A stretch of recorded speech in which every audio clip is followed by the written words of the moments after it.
Hello students, मेरा नाम उर्मिला और मैं आपको भारतीय संविधान से संबंधित जो उसके भाग हैं उनके ऊपर थोड़ा प्रकाश डालना चाहूँगी।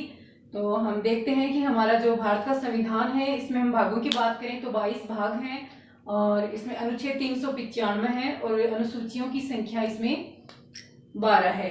तो हम मूल संविधान में देखें तो ये अनुसूचियां हैं, इनकी संख्या 8 थी और वर्तमान समय में इनकी संख्या भी 12 हो गई है। और हाँ, अब हम थोड़ी चर्चा कर लेते हैं हमारे संविधान के जो 22 भाग हैं उनके अंदर क्या क्या लिखा गया है, कौन कौन उनकी क्या क्या विषय वस्तु है। तो हम देखते हैं कि जो हमारा संविधान का भाग 1 है उसमें संघ और उसके राज्य क्षेत्रों के बारे में बताया गया है और अनुच्छेद 1 से 4 तक में इसका उल्लेख है। तो यहाँ हम देखते हैं कि संघ और उसका राज्य क्षेत्र कि यहाँ जो हमारा देश है उसको एक राज्यों का संघ कहा गया है। राज्यों का संघ मतलब कि एक यूनियन बनाई गई है जिसमें हमारे जो सभी राज्यों ने मिलकर एक गवर्नमेंट का निर्माण किया है। हमारा जो देश है वो एक यूनियन है और हम कह सकते हैं कि हमारा जो देश है वो राज्यों का संघ है। फिर हम चर्चा करते हैं भाग टू के अंदर नागरिकता का उल्लेख किया गया है जिसमें अनुच्छेद 5 से 11 तक है। नागरिकता मतलब कि जैसे भारत में इकहरी नागरिकता की व्यवस्था है। तो जैसे हम बात करें अमेरिका की, तो अमेरिका में दोहरी नागरिकता, अमेरिका के अलावा बहुत सारे ऐसे देश हैं जिनमें दोहरी नागरिकता की व्यवस्था है। तो हमारे देश के अंदर इकहरी नागरिकता है कि अगर हम हमारे देश से बाहर जाएं तो हमसे पूछा जाए आप कहाँ के रहने वाले हैं, तो हम कहें हम भारतवासी हैं या आई एम इंडियन। भाग तीन में मौलिक अधिकारों का वर्णन किया गया है अनुच्छेद 12 से 35 तक।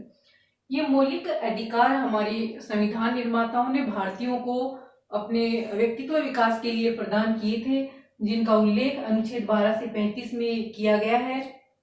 जो मौलिक अधिकार हैं इनकी वर्तमान समय में संख्या 6 है और अब हम मूल संविधान की बात करें तो मूल संविधान में इनकी संख्या 7 थी।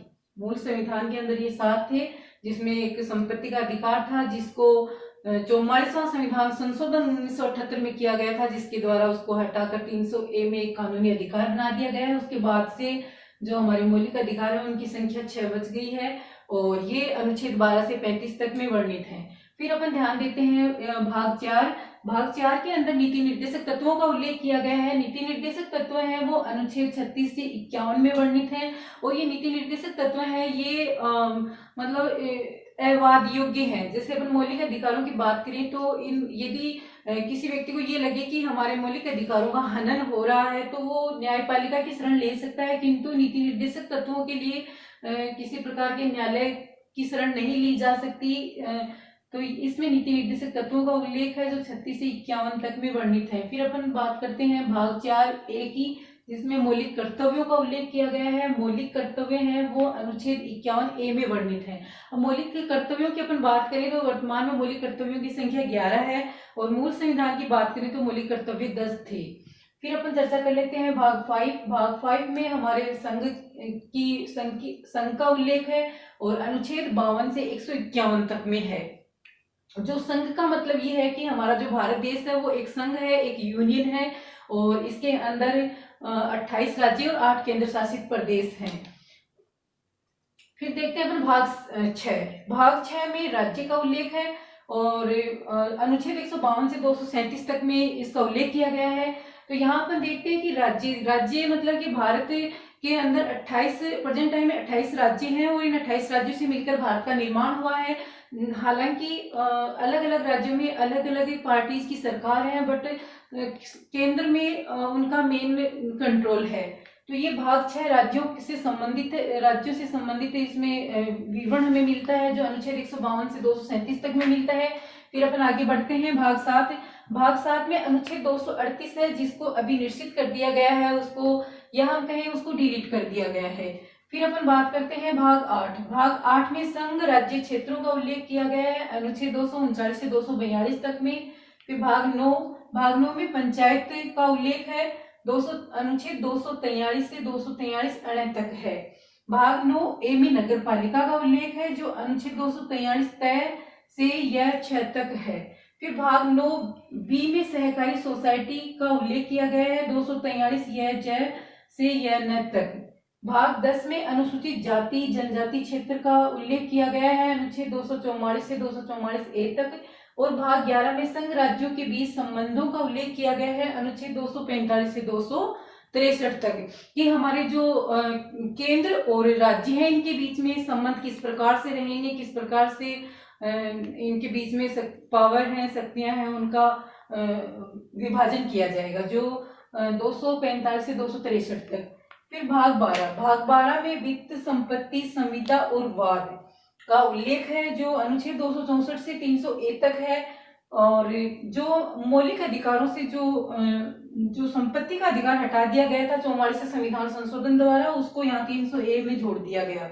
भाग 13 में भारत के भीतर व्यापार वाणिज्य समागम आदि का उल्लेख किया गया है, अनुच्छेद 301 से 307 तक इसमें वर्णित है। भाग 14 में संघ और राज्यों के अधीन जो सेवाएं हैं 308 से 323 तक हैं। फिर इसके बाद में भाग 14 ए, इसमें अधिकरण है 323 ए से अनुच्छेद 323 बी तक है।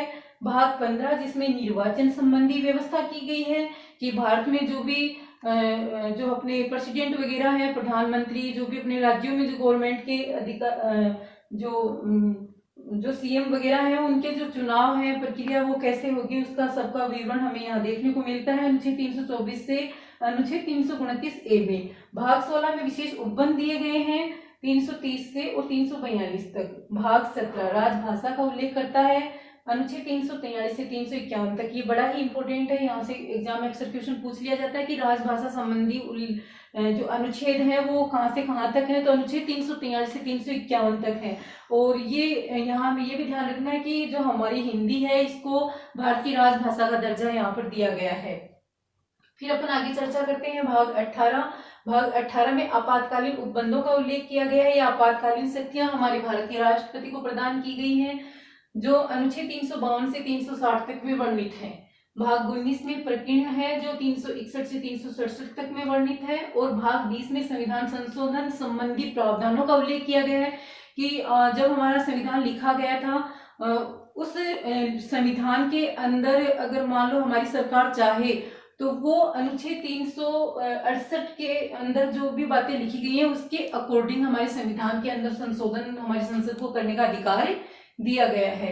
इसके बाद में भाग 21 में अस्थायी संक्रमण कालीन विशेष उपबंधों का उल्लेख किया गया है, अनुच्छेद 369 से अनुच्छेद 392 में। और लास्ट में भाग 22 में संक्षिप्त नाम, प्रारंभ और निरसन आदि का उल्लेख है, अनुच्छेद 393 से 395। तो इस प्रकार हमने देखा कि हमारे संविधान के अंदर ये 22 भाग हैं और इन भागों के अंदर ये टॉपिक इसमें डाले गए हैं। आगे की चर्चा नेक्स्ट वीडियो में करेंगे।